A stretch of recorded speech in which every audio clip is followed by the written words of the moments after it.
샬롬. 하나님과 동행하는 새벽기도회 달라스 임마누엘 교회 권성철 목사입니다. 오늘도 하나님과 동행하며 풍성함을 누리시는 저와 여러분이 되시길 주님의 이름으로 축복합니다. 오늘 말씀은 예레미야 3장 1절에서 25절까지의 말씀입니다. 그들이 말하기를 가령 사람이 그의 아내를 버림으로 그가 그에게서 떠나 타인의 아내가 된다 하자 남편이 그를 다시 받겠느냐? 그리하면 그 땅이 크게 더러워지지 아니하겠느냐 하느니라. 내가 많은 무리와 행음하고서도 내게로 돌아오려느냐? 여호와의 말씀이니라. 내 눈을 들어 헐벗은 산을 보라. 내가 행음하지 아니한 곳이 어디 있느냐? 내가 길가에 앉아 사람들을 기다린 것이 광야에 있는 아라바 사람 같아서 음란과 행악으로 이 땅을 더럽혔도다. 그러므로 단비가 그쳤고 늦은 비가 없어졌느니라. 그럴지라도 내가 창녀의 낯을 가졌으므로 수치를 알지 못하느니라. 내가 이제부터는 내게 부르짖기를 나의 아버지여, 아버지는 나의 청년 시절의 보호자이시오니 노여움을 한없이 계속하시겠으며 끝까지 품으시겠나이까 하지 아니하겠느냐. 보라, 내가 이같이 말하여도 악을 행하여 내 욕심을 이루었느니라 하시니라. 요시야 왕 때에 여호와께서 또 내게 이르시되 너는 배역한 이스라엘이 행한 바를 보았느냐. 그가 모든 높은 산에 오르며 모든 푸른 나무 아래로 가서 거기서 행음하였도다. 그가 이 모든 일들을 행한 후에 내가 말하기를 그가 내게로 돌아오리라 하였으나 아직도 내게로 돌아오지 아니하였고 그의 반역한 자매 유다는 그것을 보았느니라. 내게 배역한 이스라엘이 간음을 행하였으므로 내가 그를 내쫓고 그에게 이혼서까지 주었으되 그의 반역한 자매 유다가 두려워하지 아니하고 자기도 가서 행음함을 내가 보았노라. 그가 돌과 나무와 더불어 행음함을 가볍게 여기고 행음하여 이 땅을 더럽혔거늘 이 모든 일이 있어도 그의 반역한 자매 유다가 진심으로 내게 돌아오지 아니하고 거짓으로 할 뿐이니라.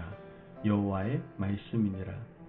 여호와께서 내게 이르시되 배역한 이스라엘은 반역한 유다보다 자신이 더 의로움이 나타났나니 너는 가서 북을 향하여 이 말을 선포하여 이르라.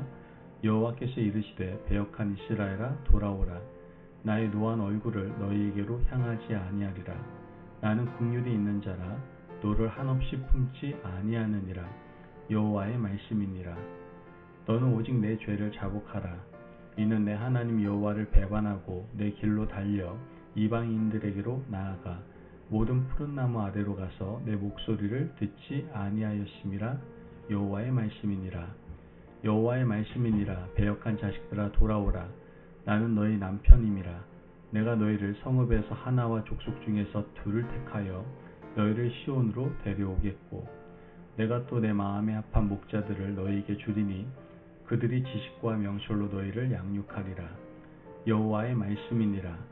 너희가 이 땅에서 번성하여 많아질 때에는 사람들이 여호와의 언약궤를 다시는 말하지 아니할 것이요 생각하지 아니할 것이요 기억하지 아니할 것이요 찾지 아니할 것이요 다시는 만들지 아니할 것이며 그때 예루살렘이 그들에게 여호와의 보좌라 일컬음이 되며 모든 백성이 그리로 모이리니 곧 여호와의 이름으로 말미암아 예루살렘에 모이고 다시는 그들의 악한 마음에 완악한 대로 그들이 행하지 아니할 것이며 그때 유다 족속이 이스라엘 족속과 동행하여 북에서부터 나와서 내가 너희 조상들에게 기업으로 준 땅에 그들이 함께 이르리라.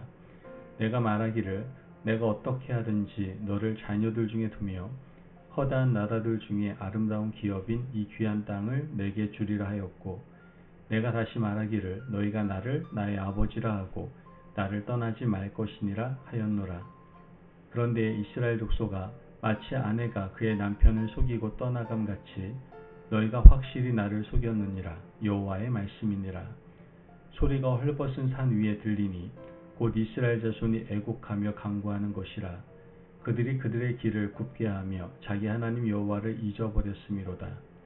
배역한 자식들아 돌아오라. 내가 너희의 배역함을 고치리라 하시니라. 보소서 우리가 주께 왔사오니 주는 우리 하나님 여호와이심이니이다. 작은 산들과 큰 산 위에서 떠드는 것은 참으로 헛된 일이라. 이스라엘의 구원은 진실로 우리 하나님 여호와께 있나이다.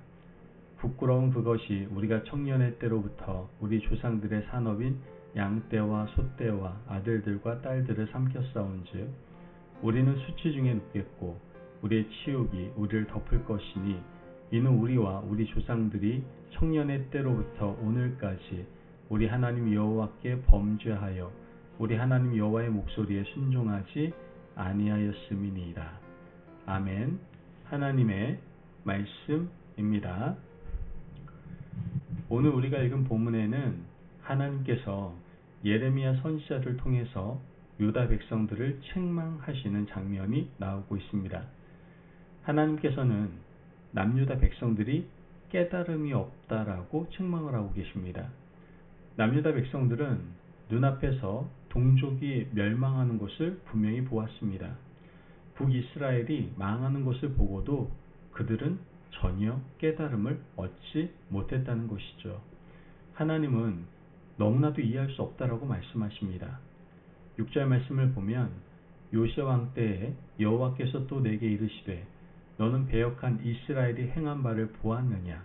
그가 모든 높은 산에 오르며 모든 푸른 나무 아래로 가서 거기서 행음하였도다. 예레미야 선지자는 요시야 13년 즉 기원전 626년부터 예언하기 시작했습니다. 그때부터 기원전 585년까지 약 40년 동안 남유다에서 예언을 하게 되죠. 기원전 626년 예레미야 선지자가 예언을 시작할 때는 북이스라엘이 멸망한 지 거의 100년이 지난 후였습니다. 하지만 100년 동안 남유다는 하나도 바뀐 것이 없었습니다. 북이스라엘이 망한 이유는 무엇 때문이었습니까? 우상숭배 때문이었습니다. 북쪽에서 내려오는 아수르 군대에 대항하기 위해서 하나님 앞에 무릎 꿇지 않고 우상을 섬겼던 것이죠. 하나님께서는 북이스라엘의 악이 최고조에 이르렀을 때 선지자들을 집중적으로 보내셨습니다. 호세아, 요나, 아모스 3명의 선지자를 기원전 8세기에 북이스라엘의 회복을 위해서 집중적으로 보내시게 됩니다. 하지만 그들은 고치지 않았습니다. 끊임없이 우상 숭배를 했고 하나님을 떠나 살았으며 아수르에 대항하기 위해서 더 큰 악을 범하고 살았습니다. 결국 하나님께서는 북이스라엘을 통째로 아수르에게 넘겨버리셨죠. 이것이 바로 기원전 722년에 일어난 비극이었습니다. 그 후 100년이 지났지만 남유다 백성들은 하나도 변한 것이 없었던 겁니다. 북이스라엘을 보면서 전혀 깨닫지 못했던 것이죠. 8절 말씀을 보면 내게 배역한 이스라엘이 간음을 행하였으므로 내가 그를 내쫓고 그에게 이혼서까지 주었으되 그의 반역한 자매 유다가 두려워하지 아니하고 자기도 가서 행음함을 내가 보았노라. 지금 이러한 일이 벌어지고 있는 것을 하나님께서는 안타깝게 여기시고 계셨던 겁니다. 지금 남유다는 위기 상황이었습니다. 바벨론은 남유다를 위협하고 있었죠. 그런데 그들은 북이스라엘이 아수르에게 위협당할 때처럼 하나님께 무릎을 꿇지 않았습니다. 그들은 터진 웅덩이 같은 이집트를 의지했습니다. 그래서 하나님은 우상에게 무릎 꿇고 그 앞에 엎드리는 자들을 행음했다라고 하신 것입니다. 이것이 그들의 죄였고 씻을 수 없는 죄악이었던 것이죠. 성경을 보면 깨닫지 못하는 사람들이 종종 등장합니다. 소돔과 고모라가 멸망할 때 하늘에서는 유황비와 불비가 내렸습니다. 땅은 불타버렸죠. 하나님께서는 사자를 보내어 롯과 그의 가족들을 구원해 내셨습니다. 그리고 천사들은 그들에게 절대로 뒤를 돌아보지 말고 앞만 보고 될 수 있는 한 멀리 가라고 했습니다. 하지만 롯의 처는 뒤를 돌아보았죠. 롯의 처는 왜 뒤를 돌아본 것일까요? 아마도 그곳에서 이룬 재산이 모두 불타는 것을 견디기가 너무나 어려웠기 때문이었을 겁니다. 그녀는 그 자리에서 소금 기둥이 되고 말았습니다. 롯의 2 딸도 하나님 앞에 회개하지 않았고 그들을 건지신 하나님께 감사 기도도 드리지 않았습니다. 오히려 아버지에게 술을 먹이고 아버지의 씨를 잉태하게 되죠. 이것은 씻을 수 없는 큰 죄이지만 그들은 전혀 개의치 않았습니다. 그들이 살던 공동체가 멸망당하는데도 두려워하지 않고 하나님을 찾지 않는 그들의 완악한 모습을 하나님께서는 이해할 수 없다고 말씀하고 계시는 겁니다. 여러분, 오늘 우리는 과연 깨닫고 있습니까? 우리는 하나님께서 사람을 어떻게 다루시는지 너무나 잘 알고 있습니다. 하나님을 잘 섬기고 믿음 생활 성실히 하는 사람을 하나님께서는 살피시고 돕는 모습을 우리는 보게 됩니다. 반대로 하나님 앞에서 죄짓고 악하게 사는 사람을 심판하는 모습도 보게 되죠.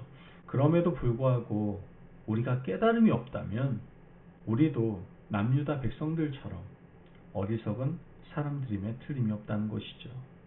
역사를 통해서 하나님은 우리에게 많은 교훈을 주십니다. 나치의 멸망, 일본 제국주의의 멸망, 공산 정권의 붕괴를 보면서 과연 우리는 무엇을 깨닫습니까? 하나님 자리에 올라섰던 히틀러를 하나님께서 망하게 하시고 하나님과 같은 자리에 자신을 높였던 천황을 패배자로 무릎 꿇게 하셨습니다.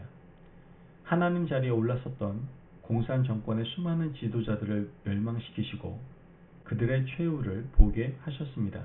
그렇다면 북한 정권은 어떻게 될까요? 당연히 하나님 손 안에 심판받는 것은 시간 문제일 겁니다.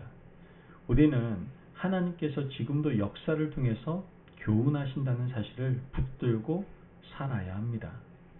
하나님께서 우리에게 역사를 통해 깨닫기를 요구하고 계심에도 불구하고 우리는 역사의 유구한 흐름을 보지 못하고 지나온 삶을 살피지도 못하고 있다는 것이죠.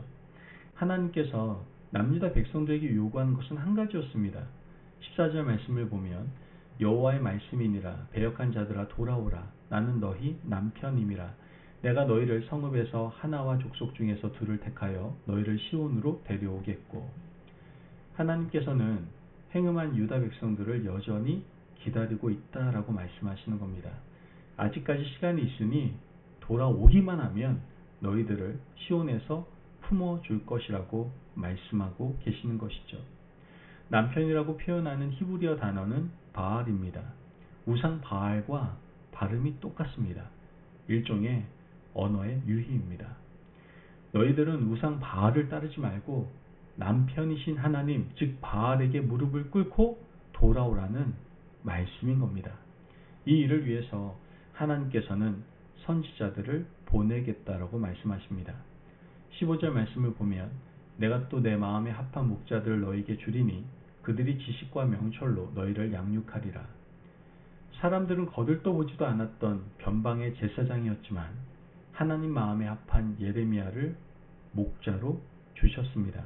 그의 말을 듣고 돌아오라고 말씀하십니다. 오늘도 하나님께서는 우리에게 깨닫기를 요구하고 계십니다.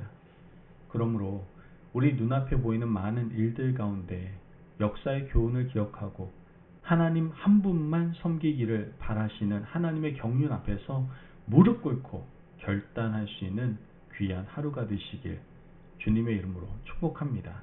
아멘. 기도하겠습니다.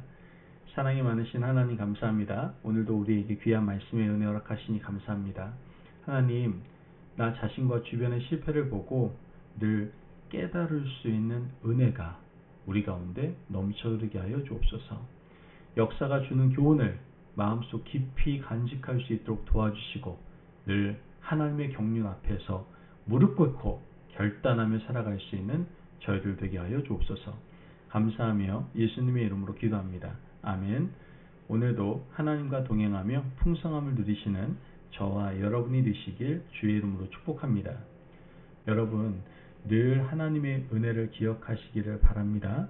그리고 잘못된 인생을 책망하시는 하나님의 진노를 늘 깨달아서 하나님 앞에 하나님의 경륜 앞에 무릎 꿇고 나아가는 귀한 하루 되시길 바랍니다. 말씀 안에서 승리하십시오.